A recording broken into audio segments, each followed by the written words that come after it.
Virtue Testing has launched a new weekly channel broadcasted every Friday at 4 p.m. Pacific Time. It will be recorded and available on Virtue Testing Foundation's YouTube channel.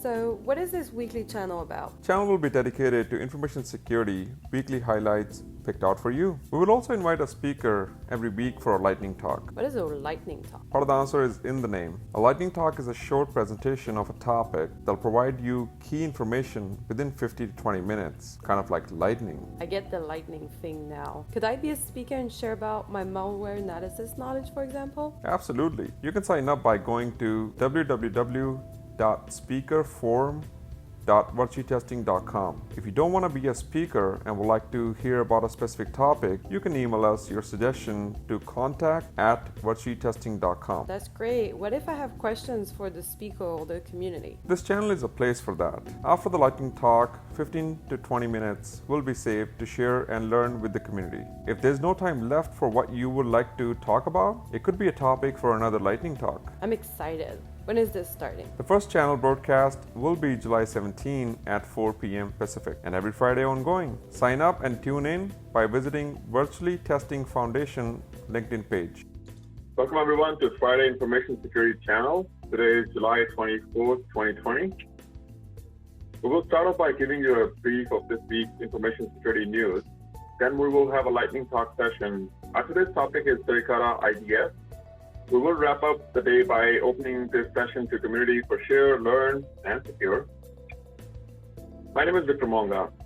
I spent a lot of time updating my LinkedIn profile, so any of you are interested in learning more about me, please connect me over LinkedIn or Twitter. First, I would like to ask everyone to make sure you have clicked on attending for this event on our LinkedIn event page. We will post a recording on this page for this session. If you have not clicked on attending, you will not be able to see that recording. I will post this URL again in chat in a few minutes. Now, we are very excited and thrilled to be Fiscal sponsor of Cloud Security Alliance CSA LA chapter.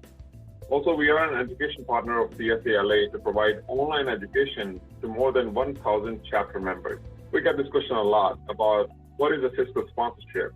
I'm not a lawyer, nor I pretend to be, but this is my understanding. If a community or a group does not have a legal nonprofit status, they can partner with a well-established legal nonprofit organization such as Virtually Testing. Benefits of doing so is pretty simple. Now you can work with bigger corporations such as Google, Amazon, or Microsoft to leverage their donation funds. Most of the organizations set aside some funds every year so they can donate to nonprofit organizations. According to IRS, only a legal 501c3 nonprofit organization such as Virtue Testing can accept donations like that, which they can give it to projects or communities or groups such as CSALA. We have recorded a session on fiscal sponsorship, and I will post this YouTube link here in a few minutes. Now, if you had missed last week's Information Security Channel session, you can watch the recording, and if you have any questions, please email it to us. Virtue Testing has opened the call for speakers. Either you or someone you know can be a live speaker for a session like today, or you can work with us to record a session. The community can watch it later on. Recorded option is very helpful to speakers who cannot commit to a fixed time, or a new speaker who are a bit shy to speak in front of an audience, just like myself. Reach out to us by emailing contact@virtuetesting.com. We have open call for mentors. This is a program that is being led by Nami George. He's the Vice President of Information Security of Pac Dental in Orange County. He's forming a group of mentors for Virtue Testing who will be providing guidance to our new students or people who are transitioning to cybersecurity and information security world. So if you would like to be a mentor, please send us an email, contact@virtuetesting.com. And the last, we are accepting interns at this point. So if you or someone you know would like to intern with us or be a volunteer, feel free to reach out to us by emailing contact@virtuetesting.com. With that, I'm going to talk about Fatima. Fatima is security engineer at Berkeley National, San Francisco, and she's also a community speaker with Virtue Testing. Thanks, Victor. Hi, everyone. My name is Fatima Banathwala. I recently started as a security engineer at Lawrence Berkeley National Lab. It's been 5 months so far in the new position here at California, Berkeley. I used to work at University of Delaware as a security engineer. I have been there for more than 4.5 years. working for the technical security group at university. And my primary responsibilities were to maintain and architect the IDS IPS solutions and SIEM solution for the University of Delaware. So that's what my past life was before moving to California. So that's what I used to do back in Delaware.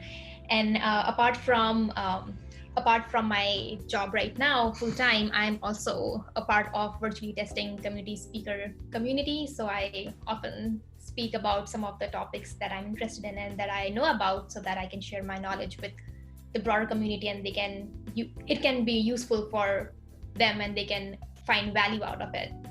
Okay. So, info security news. I have been reading, and I just thought there were a lot of topics, more than 3, of course, in last week's information security news.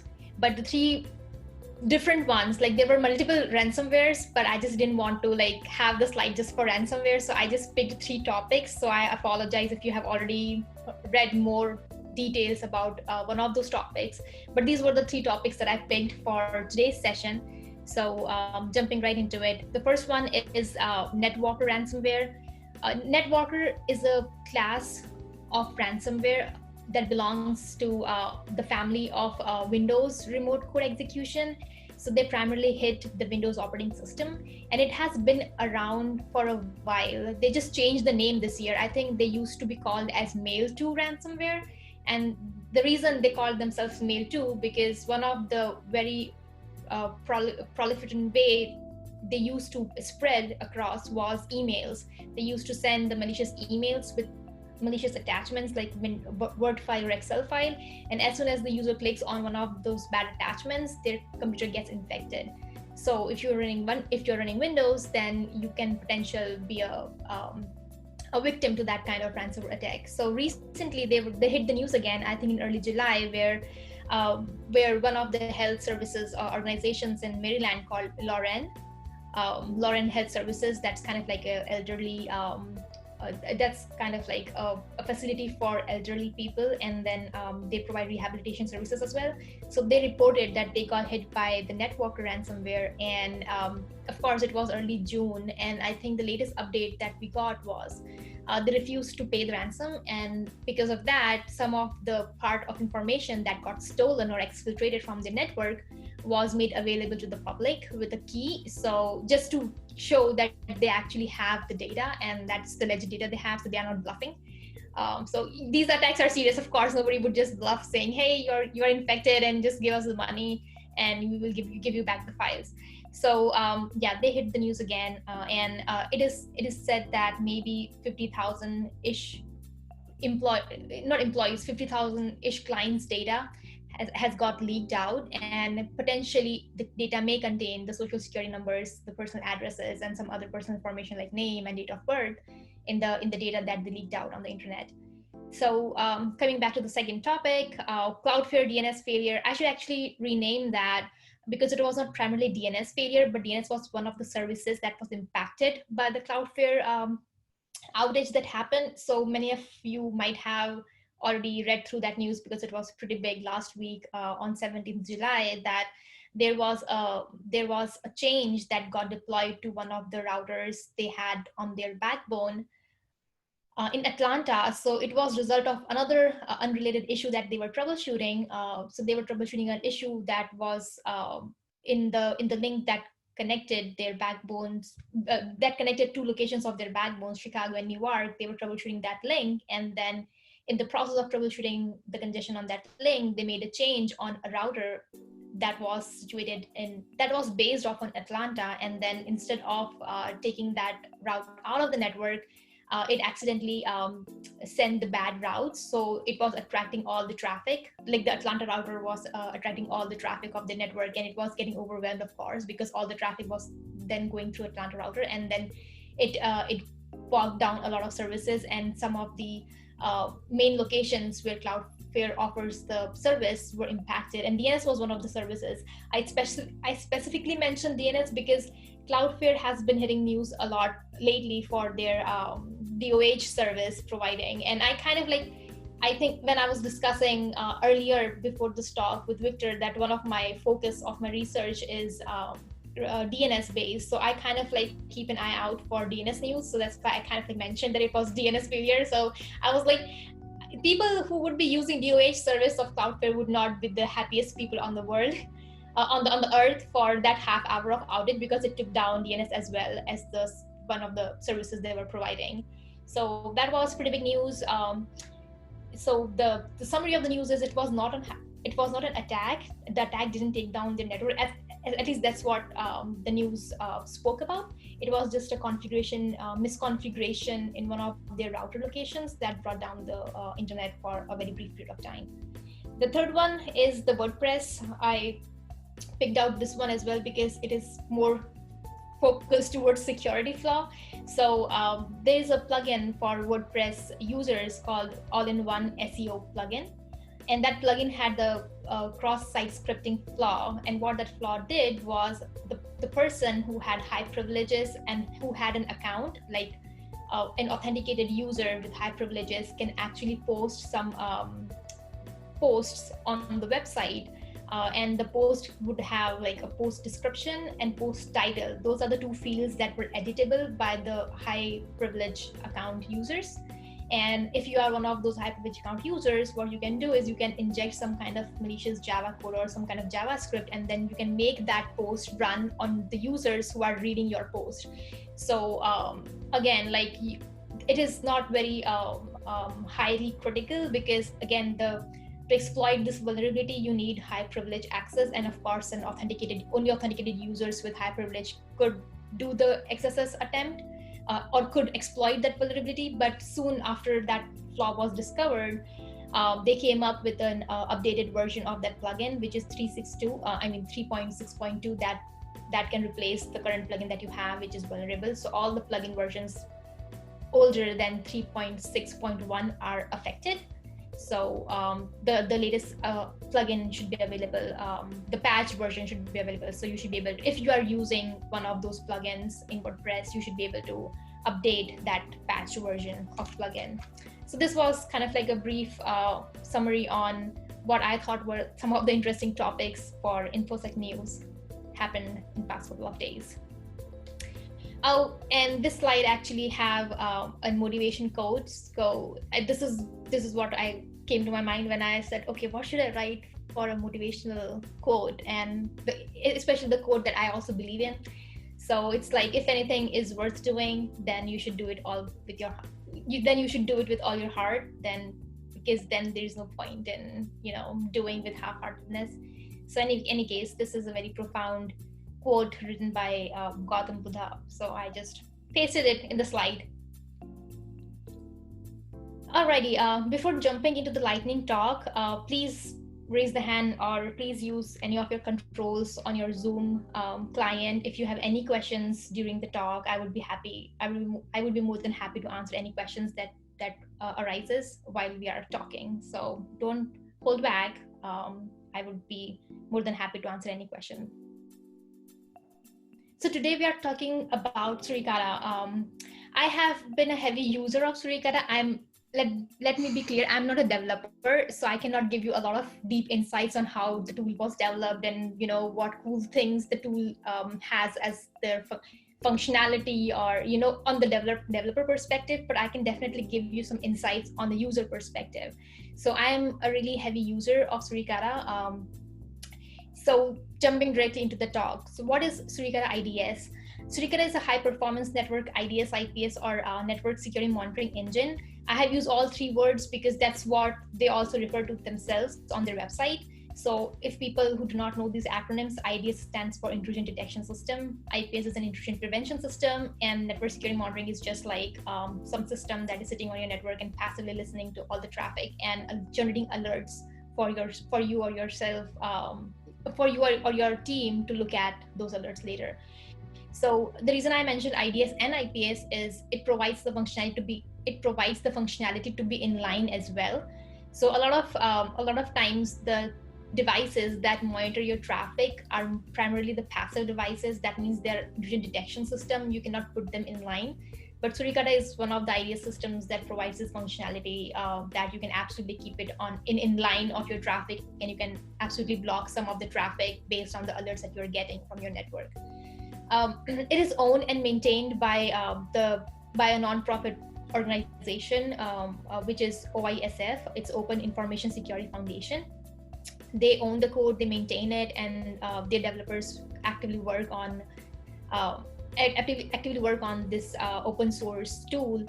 And if you haven't joined already, I always like so these are some kind of tidbits I like to give to the listeners, that if you haven't already, I would encourage, they have their own email mailing list. So if you are a user, or if you are even just introduced to Suricata and you are just learning, you can join their email list and absolutely post any kind of questions you have there, because that email list not only have the users but also the developers, so anyone can pitch in and answer your question. So broad variety of audience there as well, whom you can ask your questions about Suricata. I would say Snort-like functionality, but multi-threaded. What do I mean by that is, if you have ever worked with Snort, Suricata would seem pretty familiar to you, because the basic crux is same, the functionality crux is same. Like I would be making Suricata developers so upset by just saying that.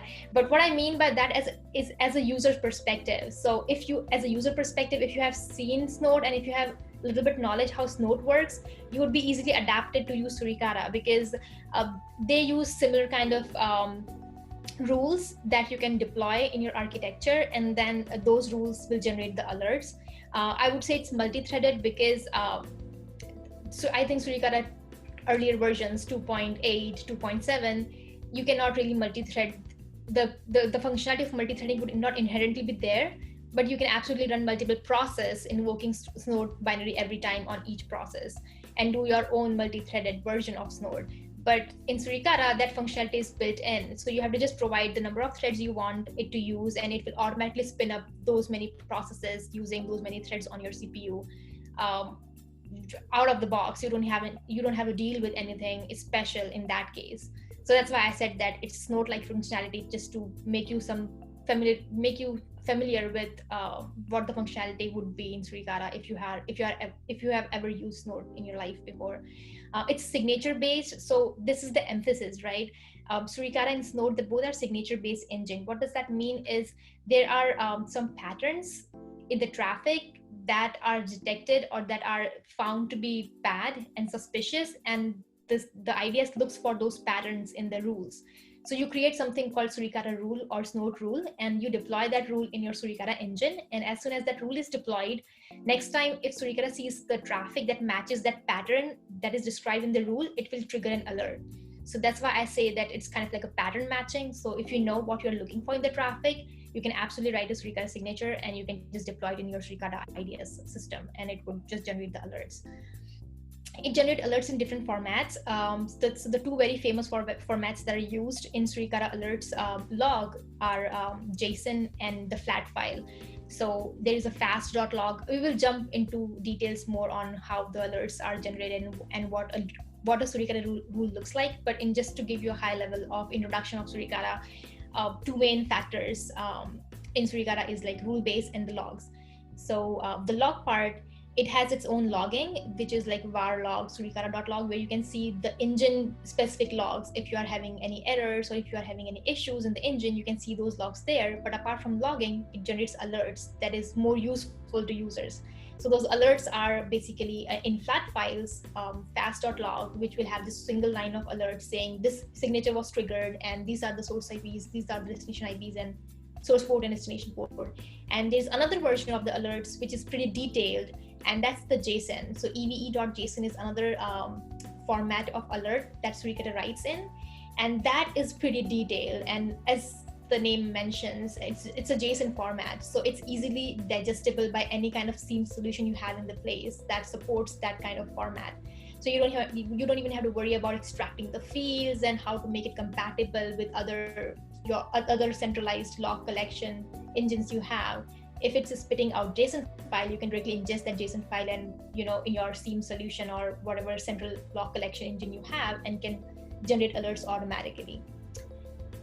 And apart from alerts, there is some kind of functionality that is similar to Zeek, which is it generates some generic log files based on the protocols. So DNS, HTTP, SSL, TLS, these are some generic protocols for which Suricata can also generate logs. It's also capable of generating logs based on the protocols that it is seeing in the traffic. It doesn't have to do anything with alerts, but it's kind of like another addition to the functionality that Suricata has in itself. So now we have a basic understanding of, okay, what Suricata might be. But then the second question is that now why I use Suricata, like what benefits I would get from Suricata. So the Suricata always complements your other NSM tools. The reason I'm saying that is there are a lot of malware families, like the security cybersecurity is not very much opaque. Like a lot of attacks that you have seen in the past couple of years, unless they are encrypted, but a lot of things you can easily detect from just looking at the traffic patterns and just identifying the indicators of the compromise. Like just by getting a list of blacklisted IPs, there's pretty much a good bunch of information that you can just detect by looking at those IOCs in your network. So that's why a signature-based tool is always going to be helpful in detecting those low-hanging fruits and the outliers in the network right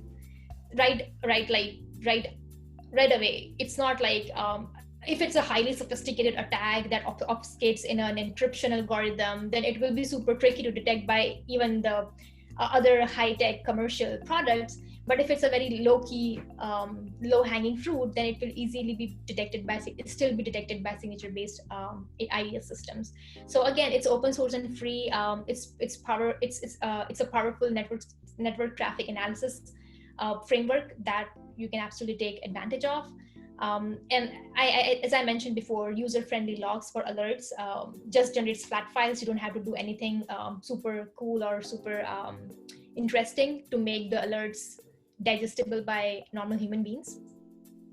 It is compatible with your SIEM solutions, or as I mentioned, that it is compatible with the output. The JSON output is compatible with any other tool that ingests JSON. So you can do any kind of automation out of the JSON log files that you are getting from Suricata as well. Okay, so the one last thing, it's easily deployable signatures from a community for new threads.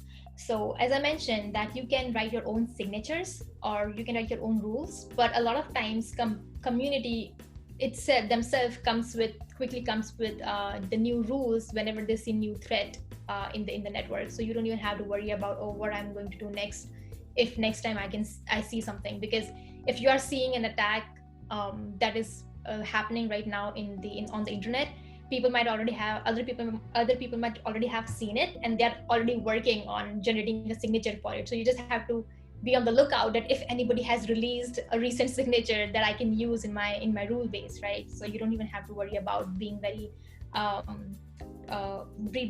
pro in writing Suricata signatures. This slide is focused more on differentiating it with other NSM solutions in the market, and I have specifically mentioned Zeek because a lot of times I always find people asking that question, that I have Suricata running, should I still be running Zeek, or vice versa? I have Zeek running, so what is the need for Suricata? Then Zeek is more than enough. And as I said before, that they both are very, very different engines. Suricata is signature based, and its primary focus is alerting you of something bad that is going on your network for which you have a signature. While on the other hand, on the Zeek land, Zeek is specifically a network security monitoring tool. You can write signatures in form of Zeek scripts to specifically look for particular patterns or particular things and artifacts in your traffic, but its primary focus is the number of log files it kind of like generates for you. It has more than 50 different protocol parsers. So for me, I always think Zeek of as a full packet capture solution. So think of it like, if you have a PCAP solution, do you still need Suricata? Of course, because packet capture solution is going to give you a holistic view of your network, but Suricata will give you alerts. And vice versa. If you have Suricata, do you still need a packet capture solutions too? Of course, because Suricata only gives you alerts. It doesn't give you any kind of insights in what your traffic looks like how many protocols do you see every day, how many protocols do you see every hour, what kind of applications you see in your traffic and whatnot. So I can just go on for days to compare and not compare to differentiate those two tools, but I would just say that they are just apples and oranges, and they both complement each other. So that's what they both have their different strengths. Zeek's strength is completely different than what Suricata's strength is, and you should absolutely deploy both of them to get the best of both worlds. And Zeek, I think, is more on the network monitoring side, and you can absolutely write the alerts in the form of scripts. But yeah, its primary focus is to give you a holistic view of what your network looks like at any given time, at any point in given time. So that's my quite a 2 cents of differentiating it with Zeek, or formerly known as Bro. Okay, so after covering some of the very basic questions that comes into the mind of any new user of any new IDS solution, the next step is, okay, now I know what this IDS is, why I should use it, and what are its benefits. But now, how am I going to deploy it? Like, do I need any kind of special equipment, or is it like, is there any hardware that it supports? How should I just basically deploy it? So I have 2 deployment schemes that I have seen in real life in production that Suricata sensors have been deployed into. So the first network scheme is this, as you're seeing on the screen, that this scheme specifically looks at the north-south traffic. What I mean by north-south traffic is, as you can see, that there are 2 core routers. They are connected to the 2 border routers with the 10 gig link, and those border routers then connect to the internet. So all you are going to see, if you're going to tab those 2 10 gig links that connects the core routers and the border routers, is the north-south traffic, right? Because the traffic that is leaving your network and going out to the internet and back and forth, that's the only traffic that should traverse your border routers. Hopefully that's the only traffic that should traverse your border routers. So that's the traffic that you're going to monitor. And if your prime focus is to monitor north-south bound traffic, like you're not interested in your east-west traffic. From east-west, what I mean is from one VLAN to another VLAN, like internal traffic, right? Every organization has an internal network that they call it internal. What I mean by internal is like AS numbers, right? They have their own IP prefixes that they call it as an organizational network. So if you're not worried about seeing traffic between one organization system and another organization system, but you're more worried about seeing the traffic, not seeing the traffic, you're more interested in getting alerts from the traffic that is leaving your network and coming to your network, or coming to your organization, then this is the scheme that captures the north-bound and north-south bound traffic. This is a scheme where the 2 core routers, there was a port mirror on both the 2 routers, the egress port mirror. You take the port mirror traffic from both the routers in one of the network load balancers. Here I have mentioned Gigamon because that's one of the network load balancers I have seen practically working. Not practically working, I have seen in practical use. There might be many other. In the second scheme, I will discuss about Arista, but this is one of the network load balancer that I have used and I have seen. So that's why I'm just referring to that. And then what that load balancer does is it just gets all the traffic that you're collecting from two core routers, and then it would distribute it. It would load balance that traffic between all the sensors you have. So you can have 4, depending on how much traffic you get and what is the peak level of traffic you get at any point in time. You can have 2 sensors, you can have 4 sensors. They all are independent. So Suricata doesn't clusterize. So versus Zeek has a cluster, right? Suricata doesn't have the notion of cluster. So you can spin up independent systems that run Suricata, and each one will be a standalone system. So you can have 2 sensors, 4 sensors, and you can just have that traffic going to that sensors, and they are analyzing the traffic and generating alerts based on what they are seeing on the traffic. So the good part here is I would like to mention that the network load balancers like Gigamon, one of the functionalities that they provide is they provide symmetric routing. What I mean by symmetric routing is symmetric hashing of the flows. So what I mean is all the IDS systems like Suricata, Zeek, work while they see the complete connection. So what I mean by that is you can packets for a flow, you cannot send a SYN packet to sensor 1 and then ACK packet to sensor 2. They have to see the complete connection to make sense out of it, right? So, and how would you make sure that whatever packets you are getting from your core routers are actually routed to the correct sensor for analysis? So that's why those network load balancers like Gigamon come into the picture, because they provide symmetric hashing.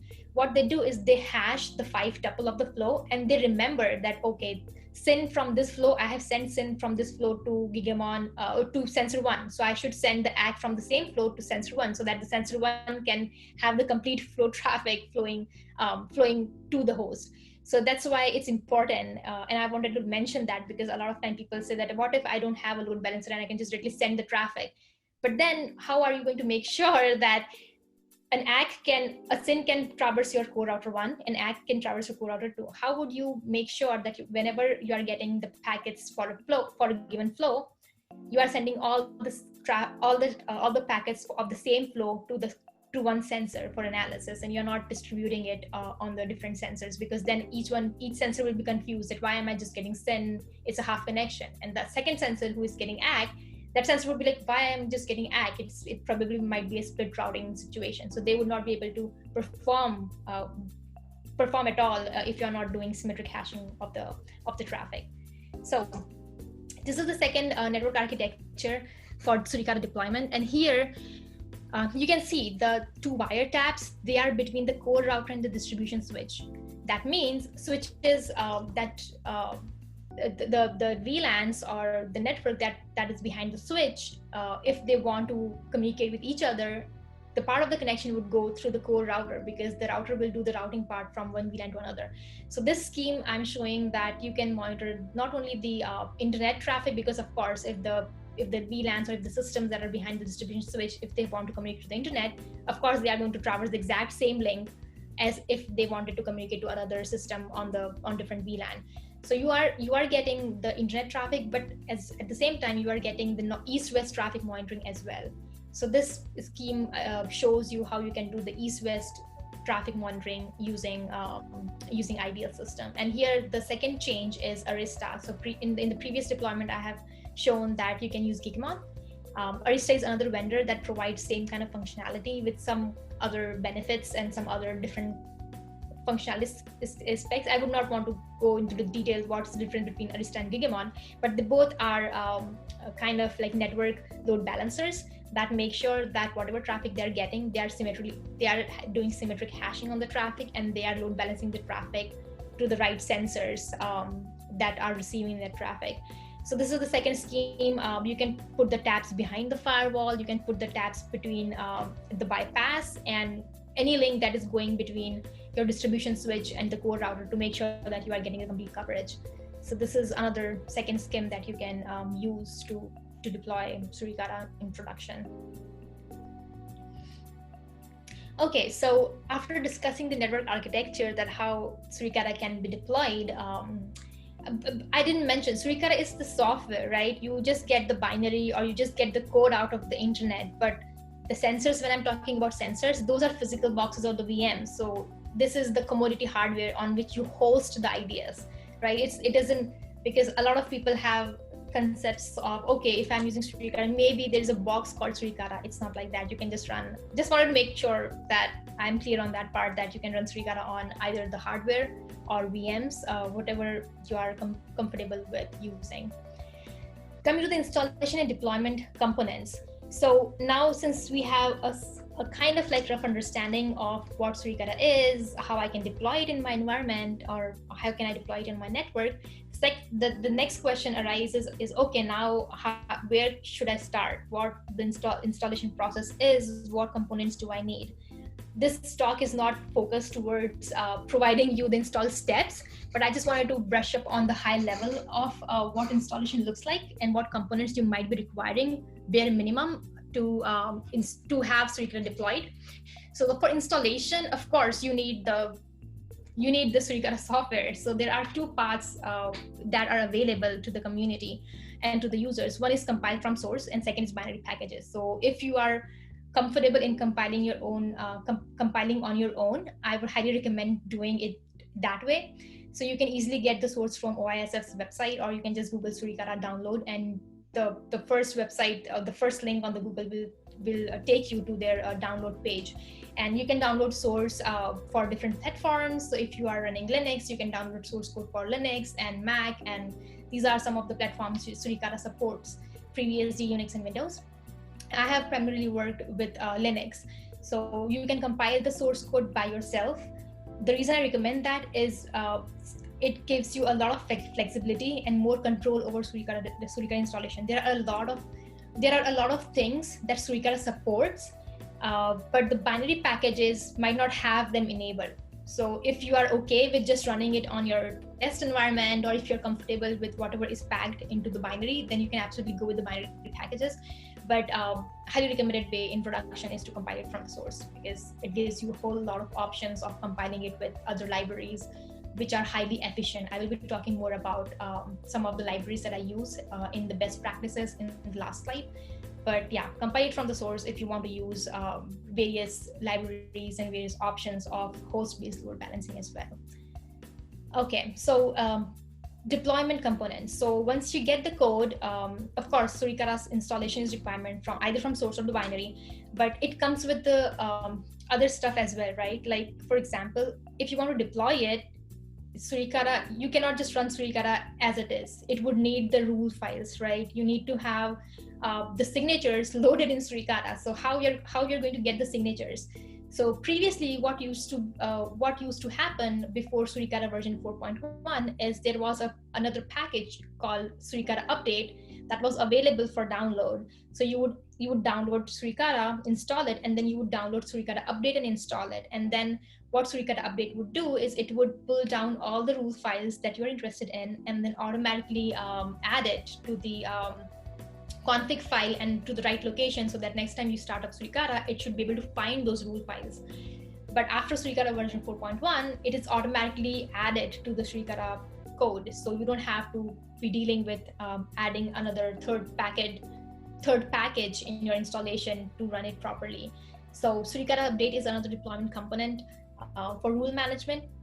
So of course you need Suricata binary and then Suricata config file. So for bare minimum setup, you need the binary file and then the config file. From config file, I mean, even if you don't touch any other config file, the one config file that you have to touch is suricata.yaml. It has a whole bunch of options. Like, it's a pretty long file. The good part is you can segregate it, like you can make small YAML files and then include all of them in suricata.yaml, so that you don't have to worry about editing one single whole big file all the time, and you can edit small files like output.yaml, input.yaml, capture.yaml, and then include them all in your suricata.yaml file. So that file gives you a lot of configuration options, like it asks you how your network looks like what IP addresses you consider as home net, what IP addresses you consider as your DNS servers, what IP addresses you consider as your HTTP servers. So there are a whole bunch of options in suricata.yaml that you can go through and set them for running Suricata in production environment. But they are completely fine. I mean, if you just satisfy the bare minimum requirements, then Suricata be just up and ready for running. So yeah, take a look at suricata.yaml and you would know it's pretty user-friendly file. They have comments all over the file. So even if you don't understand a section, they will have a good bunch of 5-10 lines just to explain that section, that what settings they are requesting you in this section. So yeah, it's pretty user-friendly. So these are the basic installation components that you would require to run Suricata in your either in your home network, test lab, or production environment. Okay, rule sets. I have been bragging about rule sets. Suricata needs rule. So it's the juice of Suricata, right? Suricata is the vehicle, but if you do not feed it the gas, it is not going to run. Well, it is going to run, but you are not going to get any use out of it. So rule sets is a must. There are a lot of, when you install Suricata Update, there is a command called Suricata Update list sources, and it will list all the sources available out on the internet that host Suricata rule sets. So the two very common rule sets are ET Open and ET Pro. ET stands for emerging threats. The emerging threats, they provide you with two versions. Proofpoint actually has the commercial licensing version of ED, which is called ED Pro. So if it's a small license, if you pay the license, you will get the Pro version of ED Open, which is included in Pro as well. Okay, so time check quickly. We need to wrap up in 5-10 minutes. So I'm just going to go over the slides a little faster. So these are the different sources that are available, and many more. You can check it out using Suricata Update as well. Okay, so what a rule looks like. Following is a standard rules. Like this snippet shows you what exactly a rule looks like. I don't want to go into the detail of explaining it. But Suricata has the signatures, right? We talked a lot about rule sets, how you can pull them down, and what rule sets are available. So this is a snippet that shows you an example of a rule set would look like. So alert is the keyword, TCP another keyword that explains the protocol. HomeNet is a variable. That's variable is set in Suricata.yaml. So you have to set your HomeNet. If you haven't set it, Suricata would assume all the IPs as your HomeNet. Like it would not assume anything specific. That is a prefix for your home network. And then external net is everything other than your HomeNet. So that's why it's important to define your HomeNet in Suricata.yaml. And then the parentheses have the rule description of what to look for. So the message shows you what is the message that will pop up in your alerts if this alert gets triggered. And these are all the keywords. You can go into the detail of how Suricata rule works, but it looks for the established flow. That means it is going to look for, if it's TCP, it's going to look for three-way handshake to get established before triggering this alert. The flow is to the server. That means the direction of the flow is from your HomeNet to an external HTTP server on the HTTP port, and it is looking for some kind of specific patterns in the content header and in the URI content header of your HTTP request. And then this is a PCRE. This is a regex that it is also looking for in the content. And then the class type is, these are again some of the keywords that Suricata uses to even further classify the alerts. So it's the Trojan activity, it will be tagged as Trojan activity. And references gives you more information about where can you find more information about what this alert is looking for. So this alert is looking for Adobe's zero-day shovelware. So you can read through the references URL and see more information. And SID is the unique identifier for that specific rule. Alerts and logs. This is an example of what, once an alert is triggered, how it is logged. So you can see that there was an alert that got triggered, and the signature that triggered that alert was ET scan suspicious inbound. And it's pretty easy. You will get the signature ID as well, and then the destination IP, destination port, source IP, source port. So it's a pretty generic format of what an alert would look like once it's triggered in your network. I have mentioned before that you can have ev.json file and fast.log. It's just a very small portion of the JSON file I have mentioned on the slide because the whole JSON is super long and it couldn't fit on the slide. So I have just showed you the important content of what the alert would look like if it's triggered in your network. And then there are some other common specific log, protocol specific log files if you have enabled them in your Suricata.yaml file. Okay, so the last part and the most interesting part of the whole session is the best practices. So these all best practices come with very practical production level knowledge. The first and foremost tip I would want to give is read the SepTune document. SepTune stands for Suricata Extreme Performance Tuning. That document is written by Suricata developers, and some of the best and coolest hacks you can find to fine-tune Suricata is in that document. I have learned so much, and I have now better appreciation of how the NUMA node and other stuff works, kind of like life of a packet, how the life of a packet looks like on the wire, and until it reaches your machine, and until it reaches your NIC, and until it is passed on to your kernel and then the ID of the system. Each and every step is explained beautifully, and how you can fine-tune them to get the maximum performance out of Suricata. As I said before, that if you compile Suricata with source, you get a whole bunch of other options that you can take advantage of. And the second point is use Hyperscan. Hyperscan is a library that efficiently matches the regex. So as I showed you before in the rules, in the rule file where I was showing you the PCRE regex, so it will be pretty expensive operation to quickly find that or match that regex in all the like 1 million packet per second rate for each packet, and it might like overwhelm the performance. But if you have Hyperscan, it super fasts that process, because Hyperscan is a very specific library that enhances the regex matches. So if you're compiling from the source, highly recommend it, compile it with Hyperscan support, and it will tremendously improve the performance. Another second tip is disable debugging and profiling options.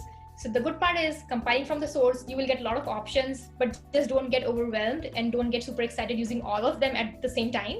There are options for specifically for debugging and profiling. Those are used when you are troubleshooting or testing Suricata. Those are not used when you are using Suricata in production. And I learned it hard way. I had Suricata. I'm a big fan of using all kind of like option that I can use while compiling it from source. And I saw these profiling and debugging options that looked super awesome, because it would provide all information in log file when Suricata starts running, that how much memory it is using, how much CPU it is using, what rules are triggering, how many times a rule has triggered, all those kind of statistical analysis. And I didn't know that it comes with a cost, and that cost is performance. So I had them enabled when I was compiling Suricata with source, and I had it on production, and I saw like right out of the bat 50% capture loss, and I was amazed, and I was like, I don't know what I'm doing wrong, but I'm getting 50% of packet capture loss in Suricata. And I posted my question on OISF mailing list, and they were nice enough to respond back quickly saying, well, how did you compile your source? And I was like, these are all the options I use. And they're like, yeah, you shouldn't be using debugging and profiling options when you're compiling your source for production, because those are just recommended for testing Suricata and seeing how the debugging information is working. So that's a pro tip, that if you are running it in production, do not compile it with debugging and profiling options. Otherwise, you will get a super massive packet capture loss, because Suricata would not be able to keep up with all the processing of the packets with that high rate. Last but not least, there are few memcap fields in suricata.yaml that you might need to bump up so that you have, if you have enough memory, those the memcap fields or the memcap variables in suricata.yaml, they are set to very low threshold. They are just 512 megabytes, I think, minimum. You can bump it to 10 times if you have more memory. What it does is, for stream and flow settings, like Suricata kicks off stream and flow analyzers that buffers the packet for that much amount of disk. If you have, for example, if you have 512 megabytes, it will buffer the packets for just 512 megabytes, and after that, everything will be dropped. It will not analyze everything after that. So I was having issue that no alerts were triggering for a very long period of time. So I was just confused that my network is very noisy. I know I get 20,000 alerts per hour, but I'm just getting 200. So there is something wrong with Suricata. There was no capture loss, so that capture loss was out of the window. So I was just scratching my head that why Suricata is not triggering alerts on a noisy day. And it was a very nitpick. Like it was like finding a needle in the haystack. And the people were like, well, did you try considering bumping up your memcap for stream and flow settings in Suricata.yaml? And as soon as I bumped it up to 10 times, it started alerting all the alerts that were kind of like quiet, because it would not buffer the packet for that long data, that long disk. And if it's not seeing the data, it's not going to trigger, because it's not going to match that regex expression in your data packet if you're not seeing that packet. But in any case, so that's another pro tip. And finally, it is one of the best practices not to have too many rules enabled in Suricata. You cannot have 50,000 rules enabled, and just don't be too greedy, because I listed all the open source free rules, and you're like, oh my God, there are like 50,000 rules out there. Let me try every single rule on my Suricata. Don't do that. Just enable the ones that you want really to get analyzed or triggered on. You don't want other 50,000 different rules. So it is going to impact your performance. So if you have like really beefy system, go ahead and have 50,000 rules enabled. But if you are very specific and you want to build it on the targeted alerts, just have maximum 35 to 40K rules enabled on your Suricata development, and it will make Suricata happier. So that kind of like, I know I overran some of the topics. I would really like to have explained on them better way, but I was running out of the time. So I apologize for that. And I hope it was interesting and useful. It was, Fatima. Thanks so much. Before we move on, any questions from the audience? I'll open up. Everybody should be able to unmute themselves and ask any questions from Fatima or myself. Well, Fatima, great job. Thank you for explaining us about Suricata and briefing us about the information security news for this week. With that, if you guys like what we are delivering every Friday at 4 p.m., please go ahead and give us a shout out on LinkedIn or Twitter. If you are on LinkedIn, you can go ahead and tag us, Virtually Testing Foundation, and also you can do a hashtag virtually testing. That just gives us a little bit of motivation to continue with these sessions. Same goes for Twitter as well. Please go ahead and tag us at VE Foundation, and you can hashtag virtually testing. All of these sessions are recorded, and you can find it on our LinkedIn, YouTube, Twitter pages. So if you have a smartphone, please go ahead and scan this QR code. That's going to take you to our Twitter, LinkedIn, YouTube pages. Please go ahead and subscribe, follow us so that you don't miss any announcements about these recordings.